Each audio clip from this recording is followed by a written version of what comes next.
going to be showing you all about goal setting in Command. So with 2023 extremely quickly approaching, it's definitely time to start thinking about your goals for next year. And the really nice thing about Command is you can set your goals, and then as you're doing the everyday things you're already doing, like adding contacts and creating opportunities, it's going to be tracking your progress towards those goals. So I'm going to show you how to go in and set your goals for next year. And then I'll show you the different things that will actually go into tracking those goals. So if anyone has any questions as I'm going through, just interrupt me. We're a small group here today, so it's good. And share my screen.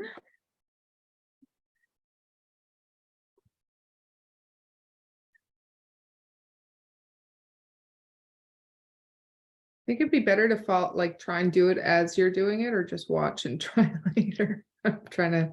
Totally up to you. If you have your numbers, like you know all of the numbers you want to hit, then definitely you can follow along. If you don't know your numbers, then it's probably something you're going to have to calculate after and go back and follow along again. But I do have it recorded, so you can always go back and watch it if you miss anything or get stuck on anything. Cool. So we're going to go into the reports applet, which I don't think I've done many trainings on because there's not a whole lot in there, but the goal setting is really the big one. So it is this little, looks like a bar graph icon, which will bring you into reports. And then along the top, you'll see these tabs, and we're going to go straight into goals.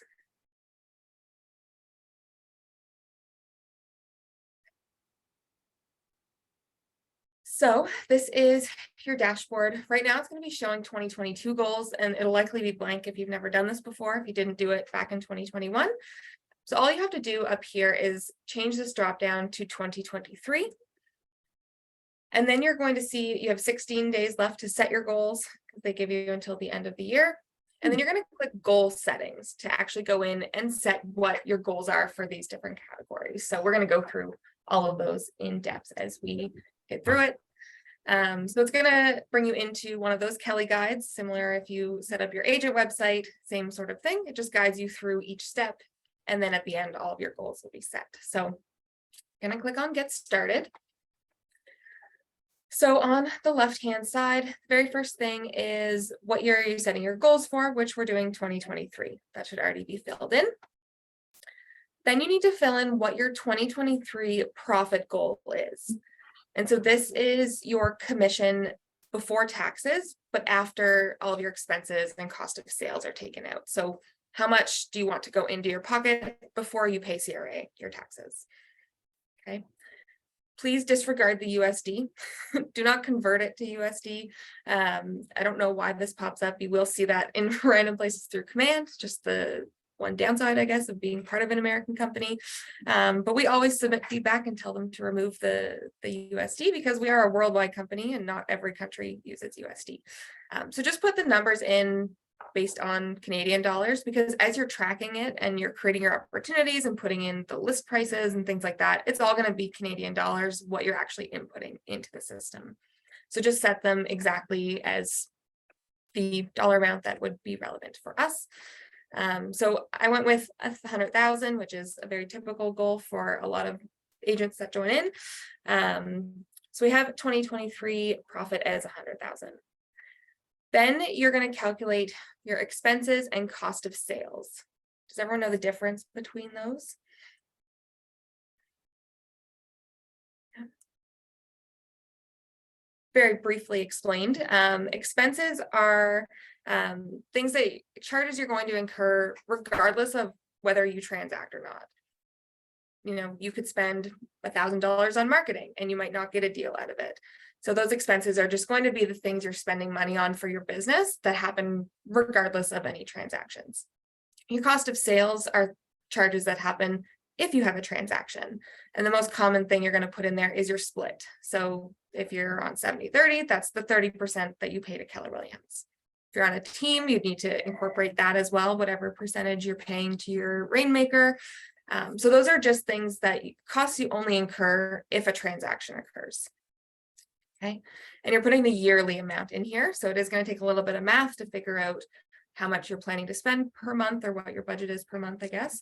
And then put it in here as the annual amount. So just times it by 12. All clear on the expenses and cost of sales?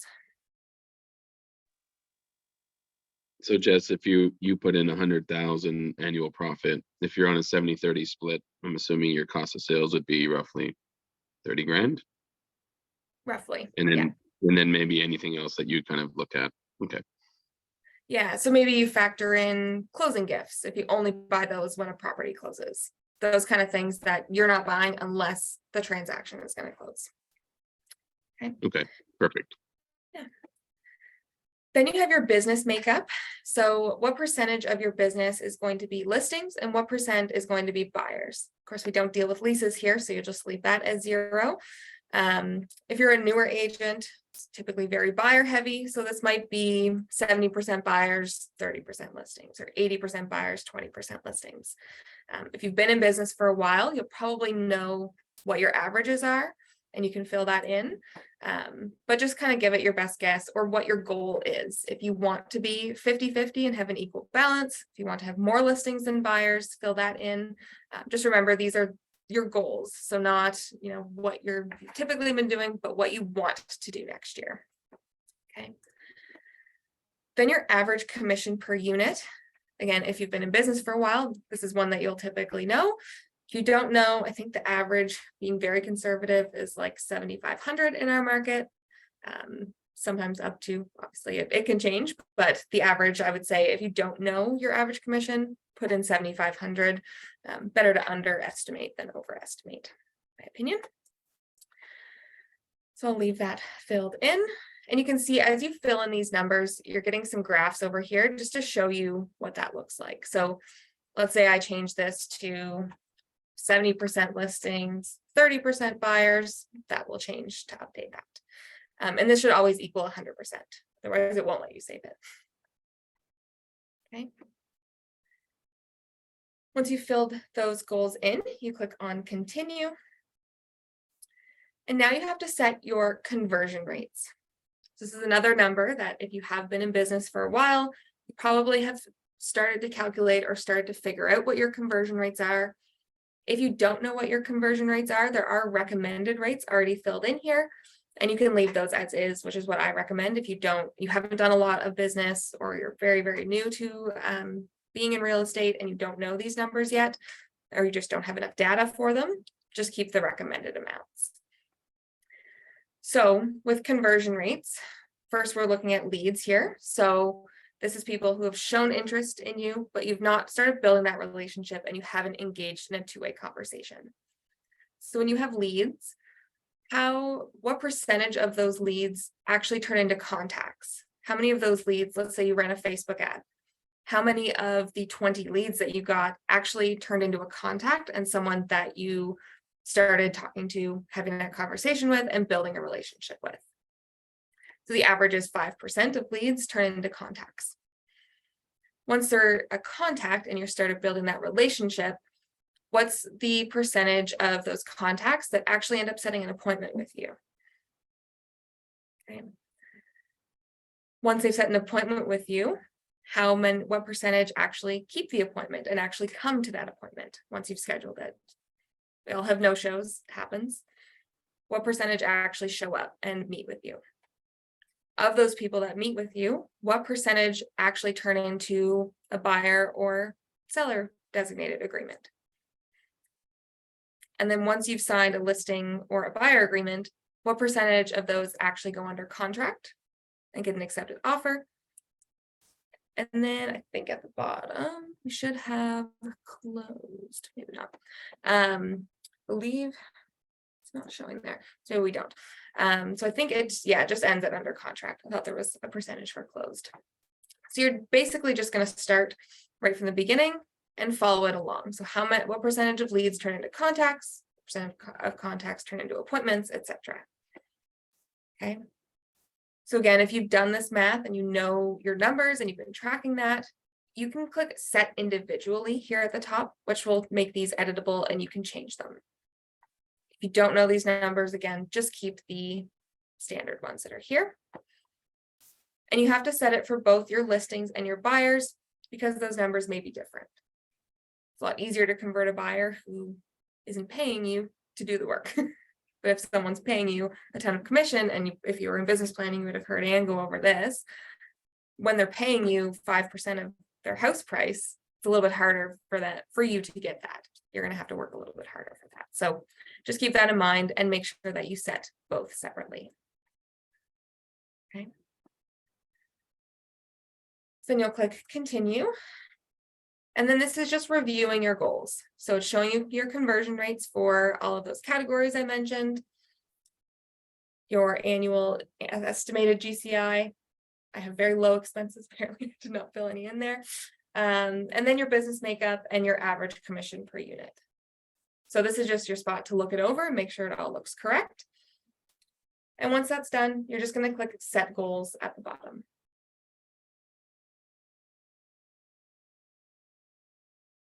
Okay. Any questions about setting the goals? I'm assuming you can go back and edit them because I'm following along and putting stuff in. So You can. perfect. Yeah, so I mean, you have 16 days to set your goals, but like I can still go in and edit my 2022 if I wanted to. So you can edit them throughout the year. Like if halfway through the year you figure out your conversion rates are different, you'll probably want to go in and change those. So once you fill those in, it'll bring you back to your dashboard. And this is where you're actually going to see your progress towards those goals. So you have your goals versus actual. So I'm not going to get into tracking it just quite yet. We're going to look at that. But as the year goes on, this is where you're going to be able to see, based on what's being tracked in Command, your progress towards those goals. Okay. So you can kind of, it looks very overwhelming to think that you have to get 17,000 leads to hit your goal. But the goal of leads is to actually get contacts. And so if you already have a lot of contacts in your database, you've basically skipped a step. You just need to be nurturing and reaching out to 886 of that database. Okay. Your year-to-date up here is going to show you how many you've added year-to-date. So how many leads you've added to your database and how many contacts you've added. It's a little less overwhelming if you work it backwards. So to hit your goal, you need to close 14 deals. That's what it's showing you here at the end. Based on your conversion rates, you need to get 18 deals under contract to close 14 deals. You need to get 24 signed listings or buyers in order to have 18 deals under contract. You need to have 34 appointments to get 24 agreements. So you can kind of work it backwards and it makes it a little less overwhelming to look at. Because if you know you already have some stuff on track for 2023, it's going to reduce these and it's still going to track it throughout the year, even if you started it already. Okay. Some other trackers down here, your profit tracker. So this is going to be based on your opportunities, which we'll look at as well. But it's going to show you exactly where you are on track to hit your profit goal that you set. Your activities breakdown. I think if I switch this to 2022, just so you can see what the actual dashboard will look like. But you have the ability within your contacts to track activities. And this is going to track those activities here. So you'll see a little graph and a breakdown of those different things like your emails, if you're tracking your calls, text messages, things like that. You'll see your progress with your conversion rates. They will all show up here. And then your GCI goal breakdown. So it's going to show you, how much you've actually incurred in your profit, expenses, all that stuff. So these are just the graphs that are actually going to allow you to visually see your progress towards those goals. But the tracking is the big part because you can set goals as many times as you want, but if you're not actually tracking them, you're not going to know if you hit them, right? You'll never really know accurately whether you're hitting your goals or not. So the tracking is really, really important. So there's two sections of Command where it's going to actually track towards these. So first is contacts. So when you add a lead to Command, whether you add them manually and click that little box that says mark as lead, or you've done a Facebook ad and leads get put into your Command database, that's what's going to track these leads. So you'll see your year-to-date there. Contacts is obviously the increase of contacts, same way. So any new contacts you've added, you import contacts, same thing. And with the leads, of course, you have that checkbox that says mark as lead, which I will show you. But if you uncheck that box, it turns them into a contact and shows the system that you converted that lead to a contact. So that will increase your contact number as well. Your activities are also tracked in the contacts. So I'll show you how to do that. But everything else is tracked in your opportunities. And so this is something you're already doing. If you're submitting paperwork to the office and you're filling in the details like the estimated listing price and your estimated commission rate and the dates as well. So your appointment dates, your under contract dates, and you're using the pipeline to move things along. That's what's going to track this. So if you're already doing those things, once you set your goals, it's basically on autopilot and it's going to be tracking this throughout the year. There are a few things that in those sections you might not be doing because they're not required fields. You might just be doing what needs to be done and not adding this extra information. So I'm going to go into both of those sections and show you how to track those things. So we'll start in contacts.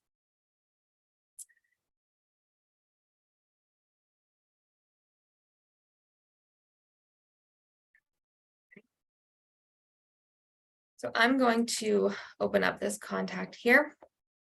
And you can see right under we have this checkbox that says mark as lead. Okay, if I check that off, we have this little L icon beside Donald's name, and that's showing that Donald is a lead. So it's someone that I've not had that two-way conversation with. So every time you mark someone as a lead, it's going to increase that lead number in the tracker. And also when you add a brand new contact, you have this checkbox as well. So you can mark people as a lead. So that's helpful if someone just messaged you on Facebook or a friend gave you their sister's contact information. You haven't reached out yet. Those are leads that you're probably going to be manually inputting. But again, if you're doing any of the marketing through command or sharing your app or your website and people are signing up, those leads that come in will automatically be counted. You don't have to do anything further. Okay. And then when you come into these contacts and you uncheck mark as lead, that shows the system that you've then converted them to a contact, and it's going to increase your contact tracker. Okay, so making sure if you are lead generating in command that once you do have that two-way conversation and start building that relationship, make sure you're coming in and unchecking that box so that they're then counted as a contact and not a lead. Okay, all good with that? The second part of that is the activity tracker. And so on the right-hand side, we have this button on the timeline that says add activity.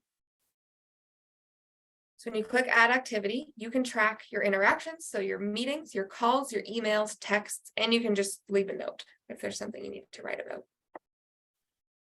Okay, so I highly recommend tracking this. It will show up in that activities tracker. And the really nice thing is if you have the Command mobile app, and you use that on your phone and you call someone from the app, it will track the call. It will pop up as soon as you hang up and prompt you to log that call without you having to remember to go in and say, oh yeah, I talked to her yesterday, I'll log that call. If you're using the Command app, it will prompt you to log those things as you're doing them. And then it's just one less thing you're remembering to do or adding to your to-do list. Okay. So I could track an email. Of course, it's also going to track, like if you send a smart plan, it's going to track those emails. If your smart plans create a call task and you indicate that you did call them, it's going to track that as well. So you'll see all of the different parts of command do start to tie in to the goal tracking, but you can manually put these in as well if you're not using smart plans yet and you're just tracking your calls and emails. Okay. That's it for the contacts. The rest of the tracking all comes from the opportunities. So I'm just going to create a very quick opportunity here. Say it's a listing. Listing is that. Okay. So I have my opportunity for Donald Duck. I have to put fake contacts in because YouTube removes my videos for harassment because I put real people's contact information up, even though it was my own, but it's fine. So in here, in the opportunity details is where a lot of that tracking comes in. So on your details tab, of course, you have that pencil where you can edit the details of your opportunity. And this is where you can track those dates. So we have estimated close date. That's more important for paperwork review, broker review, things like that. So definitely make sure you're filling in the estimated close date as soon as you know when the deal is going to close. But that isn't part of the tracking. These other dates here are part of the tracking. Okay. So we have appointments scheduled. Once you fill in a date for your appointment scheduled, that's going to increase your appointments set on the goal tracker. Okay. Once you fill in the appointment date, that is going to track that you held the appointment or kept that appointment. So they actually met with you. You would go in and fill in the appointment date. Agreement 1 would be the day you sign your listing or your buyer agreement. Maybe that's December 19th. Your contract date is, actually, I just want to double check I give you the right one here. Yeah. So your contract date would be the under contract date. So as soon as you get the accepted offer, whether it's a listing or buyer, you're going to fill that date in. And then once it actually closes, you fill in the closed date. Okay, so estimated close date and close date are a bit different. Your estimated close date is telling the brokers when that file is going to close, but the close date is telling Command that that property has closed. So you would fill that in once it closes. The nice thing is if you are using the pipeline and you drag it to closed, it forces you to put the closing date in. So you don't have to go add the closing date and then move it to closed. Just move it in the pipeline and it will prompt you to do that. Okay. So I'll go back to my pipeline here.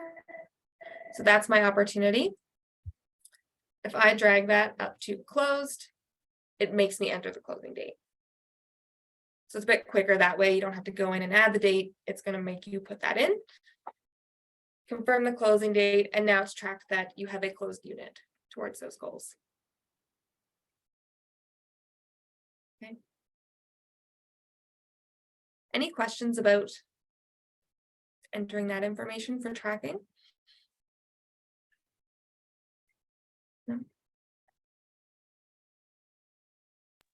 Seems pretty easy, Jess. Yeah, it's a pretty straightforward process. And the nice thing is the tracking part is, again, like I said, everything you're already doing. You're already going in and putting the estimated close date. Why not fill in the extra 2 dates of when you wrote the offer or signed the listing agreement? Takes 2 extra seconds, but in the long run, when you can go in halfway through 2023 and see your progress towards your goals, it's going to make your life a lot easier and probably reduce some stress. It's very easy to talk yourself into a spiral and think you're not doing well enough or you're not going to hit your goals, but you have that visual that's always telling you how close you are. So yeah, that's pretty much it. It's a pretty quick process. But yeah, there is on answers.kw.com, there's a specific article about tracking your goal or setting your goals and then tracking your goals. So I can actually, I have them here. I'll stick them in the chat just so you have them. So that is setting your goals and then tracking your goals. And so it walks you through exactly how I just did, step by step. It explains all of the different sections and what they mean. And so if you don't have your numbers yet, you're going to calculate them and go back and do it. These are great guides to follow along with. Beautiful. Thank you. It's good timing too, because my bagel just arrived. I go eat that. Thanks, Jess. No problem.